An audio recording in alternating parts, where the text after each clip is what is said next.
जनवरी 2023 को राष्ट्रीय युवा दिवस के रूप में मना रहे हैं, स्वामी जी के जन्मदिन के शुभ अवसर पर। 12 जनवरी आज ही के दिन 1863 तत्कालीन कलकत्ता, आज कोलकाता बोला जाता है, तब कलकत्ता बोला जाता था, उसमें जन्म हुआ था। विश्वनाथ दत्त जी के परिवार में, एक जो कि संभ्रांत परिवार था, उनके पिताजी वकील थे पेशे से, और माता भुवनेश्वरी देवी जो कि भगवान शिव की बहुत बड़ी भक्त थी। बचपन में उनका नाम जब नामकरण हुआ तो नरेंद्र नाथ दत्त नाम से उनको जाना जाता था।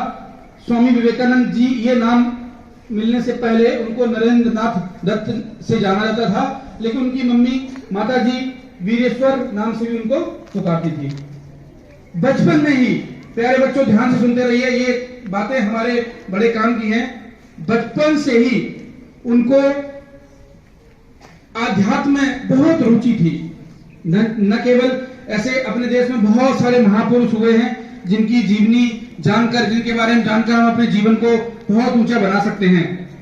बचपन से ही उन्होंने आध्यात्म के प्रति अपनी रुचि को बनाए रखा, और उनकी एक बहुत अच्छी स्पेशल बात यह थी कि उनको कोई भी चीज, जैसे कि संस्कृत व्याकरण है या महाभारत के काव्यखंड है, बहुत जल्दी वो कंठस्थ कर लेते थे। मतलब एक बार उन्होंने पढ़ा, हमें दिक्कत होती है कि बेटा, हम कहते हैं कि हमें याद करने में समस्या आ रही है, लेकिन बहुत सारे महापुरुष ऐसे हुए हैं, उनमें एक स्वामी विवेकानंद जी, एक बार पढ़ने के बाद उनको सारी चीजें कंठस्थ हो जाया करती थी। उनके जीवन पर शुरू से ही वेद, वेदांत और जो कई प्रकार के योग, जैसे राजयोग, कर्म योग, भक्ति योग का उन पर प्रभाव था। न केवल इन योग का ही, बल्कि बौद्ध धर्म, बौद्ध साहित्य का भी उन्होंने अध्ययन किया था, और उनसे भी वो प्रभावित हुए थे। ऐसे महान शख्स थे स्वामी विवेकानंद जी। बेटा, ये तो उनकी रुचि जो साहित्य के क्षेत्र में थी, आध्यात्मिक क्षेत्र में थी। आपको जानकर बहुत अच्छा लगेगा कि उनको खेलों के प्रति उनका विशेष लगाव था। इसमें उनको फुटबॉल बहुत ज्यादा पसंद हुआ करती थी, और उनका एक बहुत अच्छा कथन भी है कि आप अनर्थ मत लगा लेना, आप गीता को कम पढ़ते हुए या न पढ़ते हुए फुटबॉल खेलकर आप स्वर्ग के करीब ज्यादा जा सकते हो। इसका मतलब क्या हुआ? पहले हमें क्या बनना है, कोई भी हमें किताब पढ़ने से पहले हमें क्या बनना है? पहले शारीरिक रूप से सशक्त बनना है।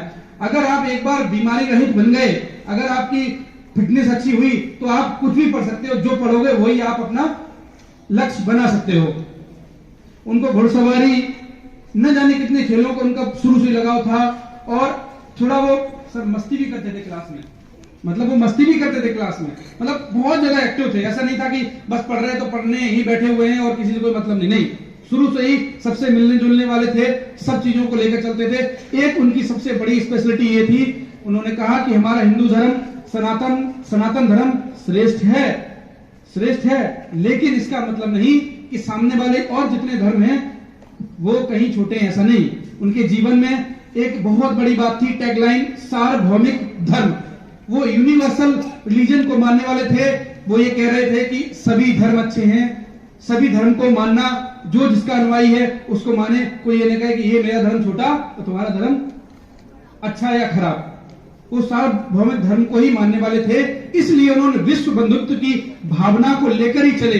इसलिए न केवल भारत में, ये ध्यान रखना, उनको आप केवल एक देश या एक धर्म से मत जोड़ देना, एक देश या एक धर्म से मत जोड़ देना कि वो सनातन धर्म हिंदू धर्म के थे या फिर एक भारत के थे, ऐसा नहीं।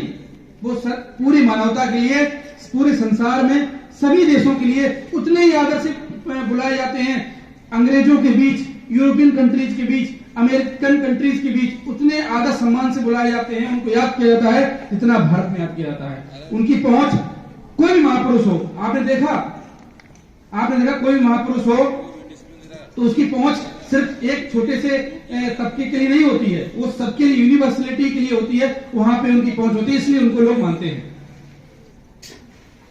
1893 में शिकागो धर्म संसद